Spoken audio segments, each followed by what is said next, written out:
On it, under a solitary group of spreading trees, the light of a bonfire flickered and some small figures could be seen moving about.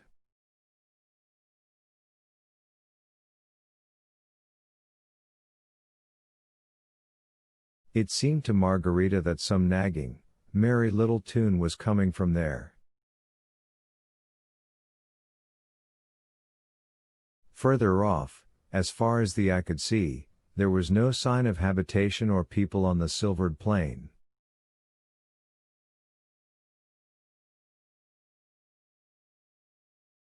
Margarita leapt off the cliff and quickly descended to the water. The water enticed her after her airy race. Casting the broom aside, she ran and threw herself head first into the water. Her light body pierced the water's surface like an arrow, and the column of water thrown up almost reached the moon.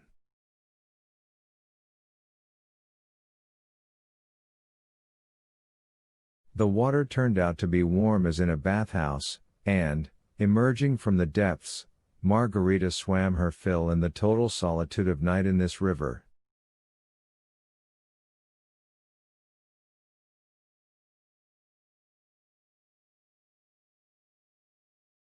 There was no one near Margarita, but a little further away, behind the bushes, splashing and grunting could be heard. Someone was also having a swim there.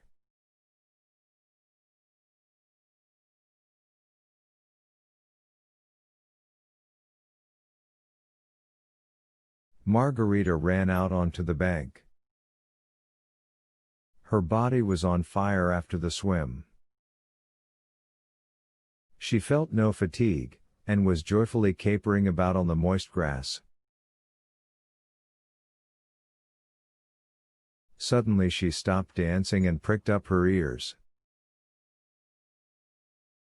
The grunting came closer, and from behind the willow bushes some naked fat man emerged, with a black silk top hat pushed back on his head.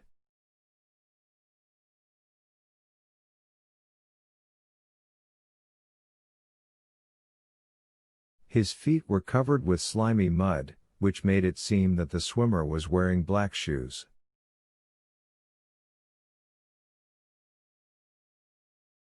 Judging by his huffing and hiccuping, he was properly drunk, as was confirmed, incidentally, by the fact that the river suddenly began to smell of cognac.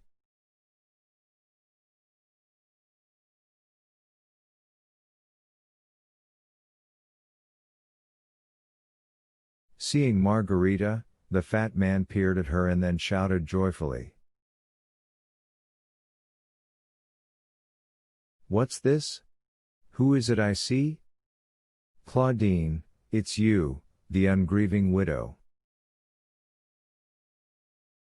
You're here, too?" And he came at her with his greetings. Margarita stepped back and replied with dignity. "Go to the devil. What sort of Claudine am I to you? Watch out who you're talking to," and, after a moment's reflection, she added to her words a long, unprintable oath.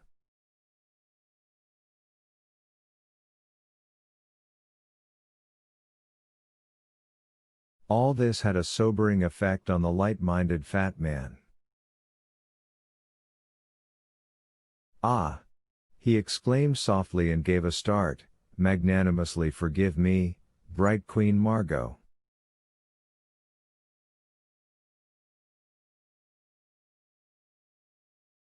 I mistook you for someone else. The cognac's to blame, curse it." The fat man lowered himself to one knee, holding the top hat far out, made a bow, and started to prattle, mixing Russian phrases with French, some nonsense about the bloody wedding of his friend Gessert in Paris, and about the cognac, and about being mortified by his sad mistake.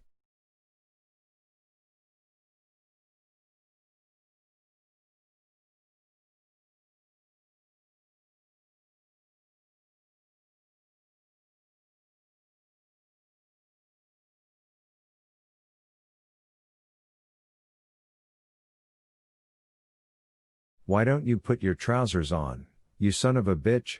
Margarita said, softening.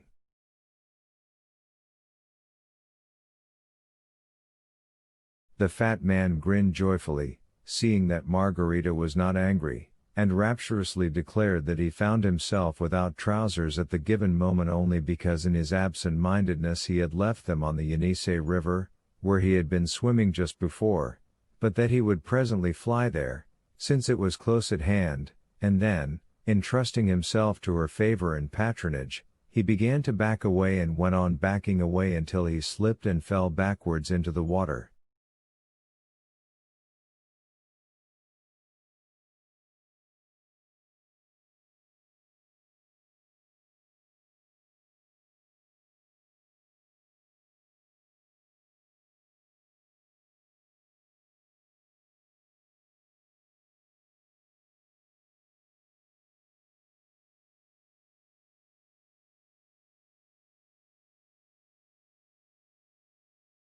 But even as he fell, he kept on his face, framed in small side whiskers, a smile of rapture and devotion.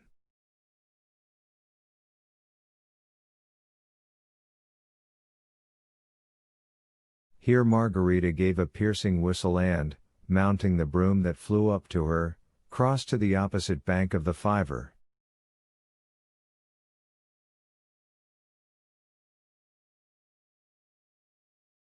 The shadow of the chalk mountain did not reach that far, and the whole bank was flooded with moonlight.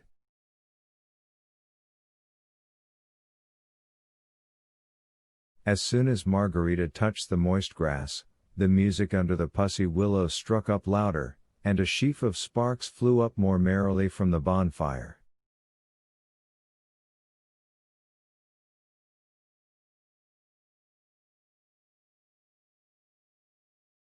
Under the pussy willow branches, strewn with tender, fluffy catkins, visible in the moonlight, sat 2 rows of fat-faced frogs, puffing up as if they were made of rubber, playing a bravura march on wooden pipes.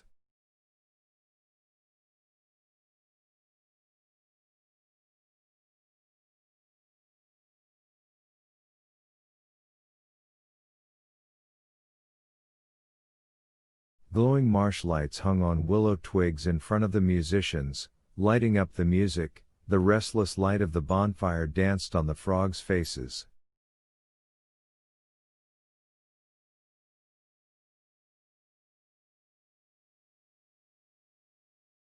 The march was being played in honor of Margarita.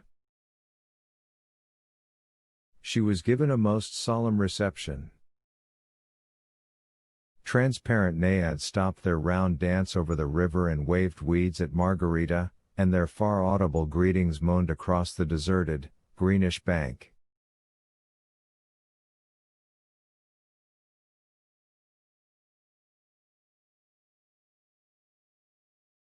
Naked witches, jumping from behind the pussy willows, formed a line and began curtsying and making courtly bows.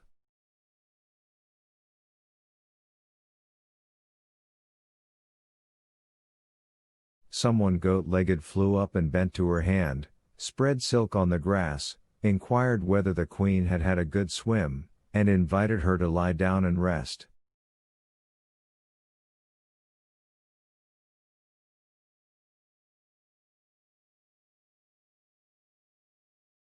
Margarita did just that. The goat-legged one offered her a glass of champagne, she drank it, and her heart became warm at once.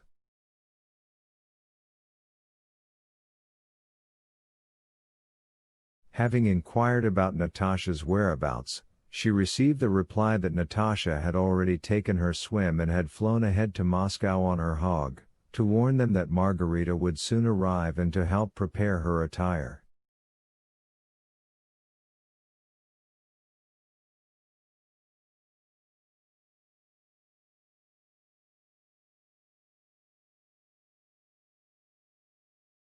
Margarita's short stay under the pussy willows was marked by one episode. There was a whistling in the air, and a black body, obviously missing its mark, dropped into the water.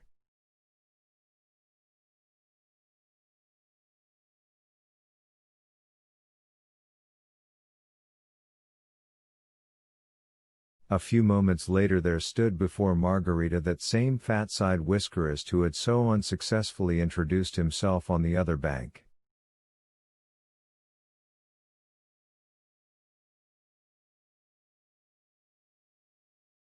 He had apparently managed to get to the Yenisei and back, for he was in full evening dress, though wet from head to foot.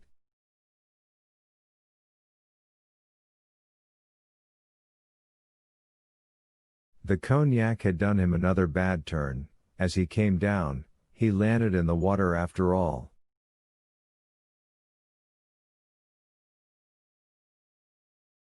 But he did not lose his smile even on this lamentable occasion, and the laughing Margarita admitted him to her hand.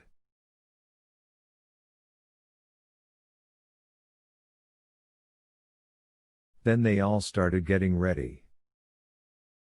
The naiads finished their dance in the moonlight and melted into it. The goat-legged one deferentially inquired of Margarita how she had come to Me River. On learning that she had come riding on a broom, he said,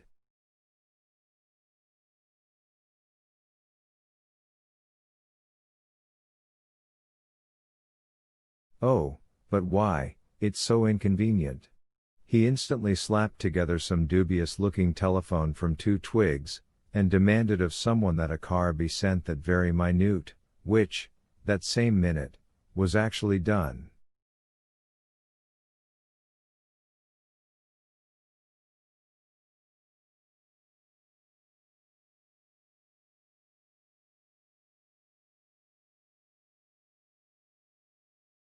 An open, light sorrel car came down on the island. Only in the driver's seat there sat no ordinary-looking driver, but a black, long-beaked rook in an oilcloth cap and gauntlets.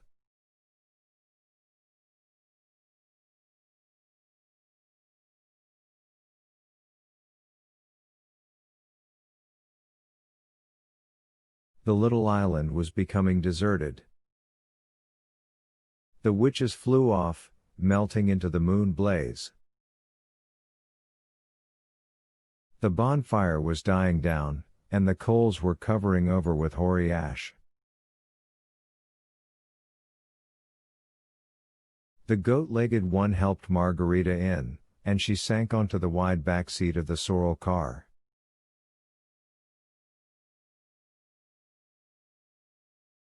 The car roared, sprang up, and climbed almost to the moon.